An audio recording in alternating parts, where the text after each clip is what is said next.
हाय, एक बार आपका फिर से स्टडी विद भैया में स्वागत है। आज का जो हम लोग का चैप्टर है बाबू, लिंग बोध। ये जो चैप्टर है बेसिकली क्लास 7 का JCRT बुक का चैप्टर नंबर 5 है। ठीक है, यदि आप अपना क्लास के होंगे क्लास 7 के तो बेशक बहुत अच्छा समझिए लिंग बोध को चैप्टर को। यदि अन्य किसी क्लास के होंगे तो बाबू ये जो चैप्टर है ना, तो हम लोग का समाज का छिपा हुआ बुराई को समझने का बहुत ज़्यादा काम है। ठीक है, तो बिना किसी वक्त गवाए हम लोग आज का चैप्टर स्टार्ट करते हैं।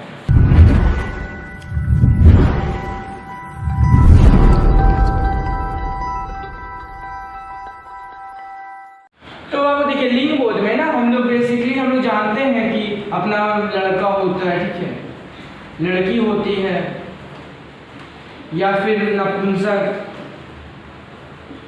अब बोलिए नपुंसक कौन सी बाबू? तो जो ना ही लड़का हो ना ही लड़की हो।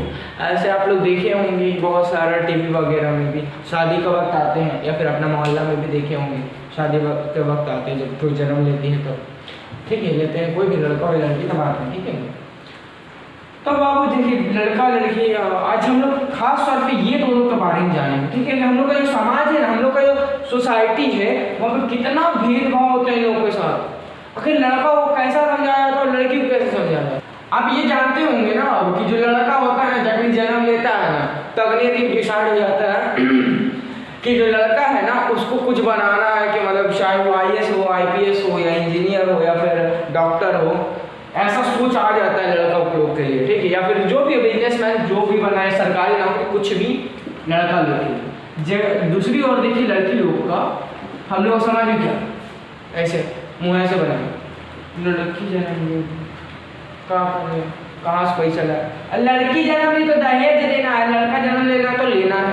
ये कोई बात पे बात हो है? लड़की नहीं कमा सकती खुद से, हम लोग नहीं जानते हैं। IPS ऑफिसर ये भी तो किरण बेदी भी तो रही है, गजब है, नहीं जानते हम लोग, गजब। अभी जो हम लोग का वित्त मंत्री है निर्मला सीतारमण, वो भी तो एक लड़की ना थी। ये बहुत ज़्यादा भेदभाव हम लोग का समाज में देखने को मिलता है लड़का और लड़की का। अब इसका पीछे भी ना बाप एक धारणा होता है। अब धारणा क्या होता है? उसको हम रूढ़िवादी धारणा कहते हैं, रूढ़िवादी धारणा, इसको अवधारणा कहते हैं। अब बोलिए एक बात याद रखिएगा, रूढ़िवादी अवधारणा ना बापू आप लोग क्लास 6 नहीं पढ़े होंगे। ठीक है, नहीं पढ़े तो जान लीजिए अभी।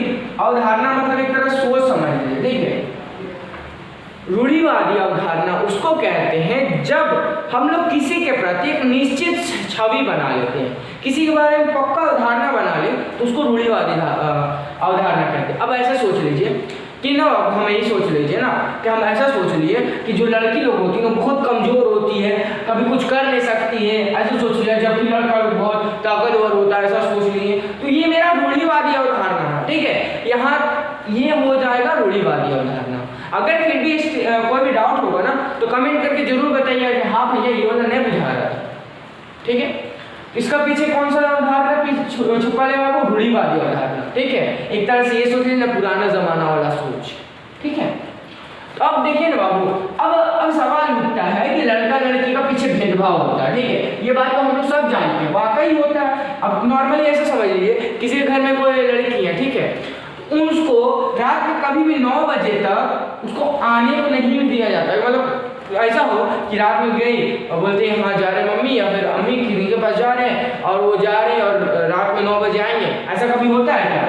कभी नहीं होता। 8 बजे तक भी नहीं होता बाबू, यहाँ तक जब 7 भी बज जाता है ना तब भी देखकर देता सवाल उठता कहाँ गई थी, समझ रहे ना?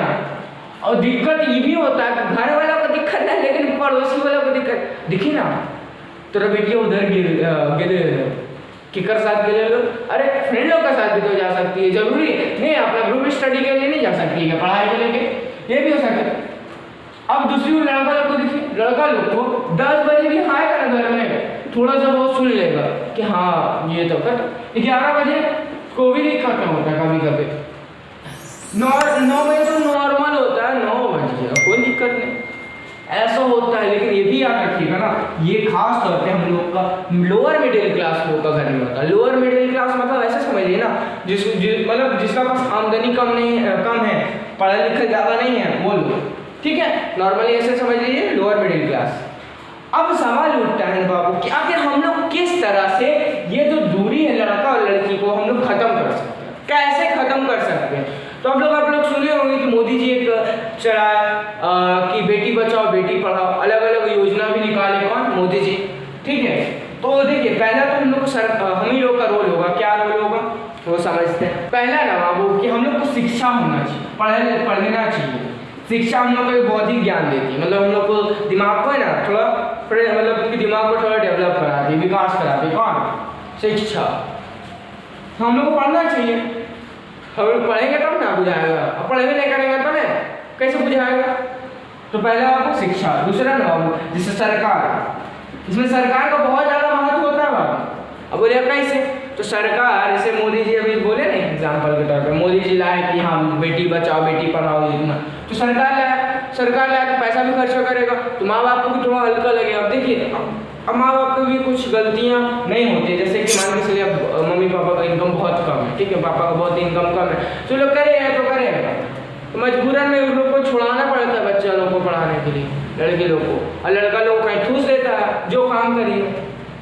समझ में आ रही बात? तो इस तरह से हम लोग क्या कर सकते हैं, लिंग बोध यानी कि ये जो लड़का लड़की का भेदभाव होती है ना बाबू, उसको हम लोग कम कर सकते हैं। ठीक है, लेकिन सबसे पहले हम लोग को निश्चित से ठानना पड़ेगा कि पढ़ेंगे, मतलब जो भैया पढ़ा रहे हैं उसको पढ़ेंगे भी और सीखेंगे भी और अपना लाइफ में उतारेंगे।